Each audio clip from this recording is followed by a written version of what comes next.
this is me Rehana. Hope you all are doing well. আজকে আমি কথা বলবো হচ্ছে গিয়ে সংগ্রামী হেয়ার প্যাক নিয়ে, যেটা ইউজ করার পর আমার চুল আগে থেকে এত বেশি সিল্কি স্মুথ আর ম্যানেজেবল হয়ে গেছে। সি এই হেয়ার প্যাক একদম গেম চেঞ্জারের মতো কাজ করে, ট্রাস্ট মি।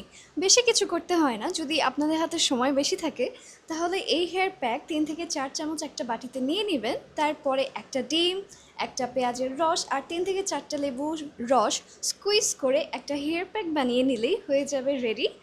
আর এই হেয়ার প্যাকটা মিনিমাম আমাদের চুলে 3 থেকে 4 ঘন্টা অ্যাপ্লাই করে রাখতে হবে, তাহলে দেখতে পারবেন চুল আগে থেকে সুন্দর সিল্কি স্মুথ হয়ে যাবে। আর চুলে একটা হালকা ব্রাউন টিন্ট দেবে, একটা চেস্টনাট ব্রাউন টিন্ট। যাদের হেয়ার কালার করতে ভয় লাগে কিন্তু কেমিক্যালের মাধ্যমে চুল কালার করলে ড্যামেজ হয়ে যাবে, তারা ভয় পায়, তারা এই হেয়ার প্যাকটা চোখ বন্ধ করে নিয়ে নিতে পারেন। This is truly a game changer. Bye bye.